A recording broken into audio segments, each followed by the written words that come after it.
Welcome to IBTV. Kakinada జిల్లా తుని నియోజకవర్గం కోటనందూరు మండలం బుధవారం గ్రామంలో నిర్వహించిన ప్రజా దర్బార్ కార్యక్రమానికి ప్రభుత్వ విప్ ఎమ్మెల్యే యనమల దివ్య హాజరయ్యారు. గ్రామ నాయకుల ఆధ్వర్యంలో జరిగిన ఈ కార్యక్రమంలో ప్రజల నుంచి విశేష స్పందన లభించింది.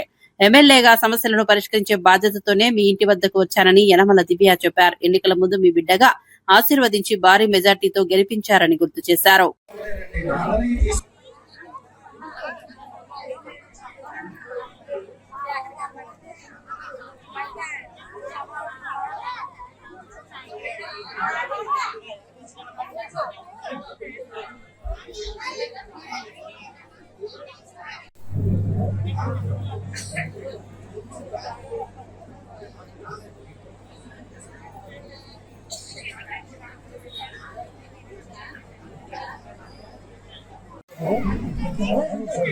అప్పుడు కూడా జరిగింది.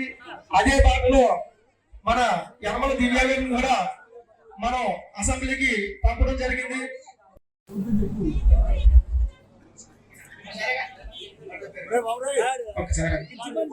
మనకి భక్తుల గురించి విజయవాడ వెళ్ళి అసెంబ్లీలో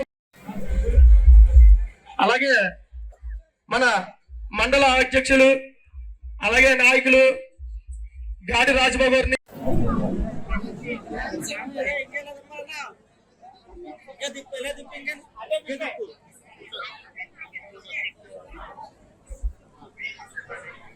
చేయడం జరిగింది. అలాగే ఎందుకంటే మేము చాలా చెప్పాలనుకుంటాం.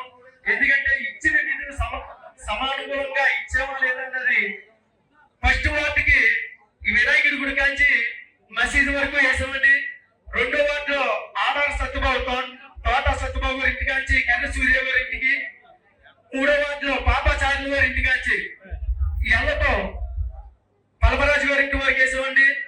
ఏగి నాలుగో వార్డులో ఏగి సుబ్బారావు గారి ఇంటి కాంచి కొత్త రమణాల ఇంటి దగ్గర వరకు వేసామండి. ఐదో వార్డుకు వస్తే పెదకంచెట్టి రామారావు గారి ఇంటి కాంచి సుర్ల వెంకటరామ గారి ఇంటి వరకు వేసాం. అలాగే ఆరో వార్డుకు వస్తే దాడి కొండ గారి ఇంటి కాంచి ఆధార్ దాలయం గారి ఇంటి వరకు వేసాం. ఏడో వార్డుకు వస్తే దేవితల్లి గుడి దగ్గర నుంచి ఎల్లప వెంకటలక్ష్మి గారి ఇంటి వరకు వేసాం.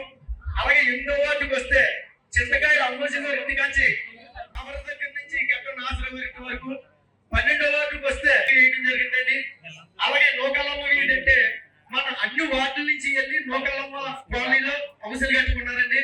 ఆ కాలనీకి వస్తే ఆర్ఆర్ రంగటోన కనకి గారి అబ్బాయి గారి ఇంటి కాంచి దాడి సత్యబాబు గారి ఇంటి వరకు. అలాగే మల్ల కొండ గారి ఇంటి కాంచి గురువప్పనాయుడు గారి ఇంటికి, దాడి గంగాధర గారి ఇంటికండి చక్క సాగి గారి ఇంటికి, కొత్త రమణాల ఇంటి దగ్గర నుంచి ఎల్లప్ప నాయుడు గారి ఇంటికి, లొగుడు సూర్యబాబు గారి ఇంటికండి చక్క సాగి గారి ఇంటికి, ఆడారి రఘు గారి ఇంటికండి గట్టం తాకిలి గారి ఇంటి దగ్గరికి, గట్టం నోకాలమ్మ గుడి దగ్గర నుంచి సుర్ల తాకిలి గారి ఇంటికి వేయడం జరిగిందండి. ఇచ్చిన నాయకులు కార్యకర్తలందరికీ కూడా మా నమస్కారాలు. వాళ్ళ ఇంటెత్తున ఆడవాళ్ళందరూ కూడా నాకు ఘన స్వాగతం పలికినందుకు మీ అందరికీ కూడా నా ప్రత్యేక కృతజ్ఞతలు. అందరూ కూడా హారతి పళ్ళాలి. అప్పుడు డోర్ టు డోర్ ఎలా చేసినా ఇప్పుడు కూడా అదే ఫీలింగ్ తోటి మీరందరూ కూడా మళ్ళీ మొదటిసారి చూస్తున్నాను అమ్మ మేడంని అని చెప్పేసి అందరూ కూడా ఇవాళ ముందుకు వచ్చి నాకు ఆశీర్వాదం ఇచ్చినందుకు చాలా సంతోషంగా ఉంది. అందరికీ కూడా మరొకసారి నా ధన్యవాదాలు. అలాగే ఇవాళ ఇక్కడ బుధవారంలో మనం ప్రజా దర్బార్ అనేది ఏర్పరచుకున్నాం. ఇక్కడ మీకు ఏమైనా ఇబ్బందులు ఉన్నా సరే, ప్రభుత్వం నుంచి రావాల్సినవి ఏమైనా ఉన్నా సరే, డిపార్ట్మెంట్ అందరూ కూడా ఇక్కడే ఉన్నారు కాబట్టి మీరు అందరూ కూడా మీ యొక్క అర్జీ నాకు ఇస్తే నేను డైరెక్ట్ గా కూడా వాళ్ళతో పరిష్కరిస్తాను. మీరు ఎక్కడో తిరగకుండా రానవసరం లేదు. మీ గురించి నేను మీ ఊరికి వచ్చాను, మీ సమస్యలు తెలుసుకోవడానికి. తప్పకుండా మీరు అందరు కూడా ఏవైతే సమస్యలు ఉన్నాయో నాకు ఇస్తే నేను నా వంతు ప్రయత్నం నేను తప్పకుండా చేస్తాను. ఇప్పటి వరకు మన ప్రభుత్వం, మన కూటమి ప్రభుత్వం ఏర్పడి అప్పుడే 2 సంవత్సరాలు, దాదాపు 2 సంవత్సరాలు కావస్తుంది. ఈ 2 సంవత్సరాల్లో కూడా మనం ఎన్నో మంచి కార్యక్రమాలు చేసుకున్నాం. మీ బొద్దవరం గ్రామానికి వస్తే మీకు ఎన్ఆర్జీఎస్ ద్వారా కూడా 55 లక్షలు ఇవ్వడం జరిగింది. 50 లక్షలు అనే చిన్న విషయం కాదు సార్. మీరు ఎంతో మంచి మెజారిటీ ఇచ్చారు నాకు అని చెప్పి మీ గ్రామానికి ఏదైనా చెయ్యాలనే ఒక ఆలోచనతోటి మీకు 8 రోడ్లు వచ్చినాయి. మా కూటమి ప్రభుత్వం పేదల ప్రభుత్వం కాబట్టి తప్పకుండా కొత్త పెన్షన్లు అనేవి మేము రిలీజ్ చేస్తాము. అందులో ఏ భయం అక్కర్లేదు. తప్పకుండా రిలీజ్ చేసినప్పుడు అర్హులు ఎవరైతే ఉన్నారో వాళ్ళందరికీ కూడా తప్పకుండా పెట్టిస్తాం. మీ అర్జీ ఏదైతే నా దగ్గరకు వచ్చిందో వాళ్ళందరి పేర్లు కూడా వాళ్ళు ఒకవేళ ఎలిజిబిలిటీ ఉంటే తప్పకుండా వాళ్ళ పేరు ఉంటుంది. అలాగే హౌసింగ్ సైట్స్ కూడా మేము త్వరలో హౌసింగ్ స్కీమ్ అనేది కూడా త్వరలో తీసుకొస్తాం. హౌసింగ్ సైట్స్ ఏదైతే మేము ఎలక్షన్ లో ప్రామిస్ చేస్తున్నామో తప్పకుండా మాట మీద నిలబెట్టే ప్రభుత్వం మా కూటమి ప్రభుత్వం. కాబట్టి మీరందరూ కూడా నమ్మకంతో ఉండండి. తప్పకుండా మీకు ఏవైతే సంక్షేమ పథకాలు ఇప్పటి వరకు ఆడవాళ్ళకి ఇన్ని చేసుకుంటా వచ్చారు, ఏవైతే ఎలక్షన్ లో హామీలు ఇచ్చారో దాదాపు 90% వరకు కూడా ఇవ్వడం జరిగింది.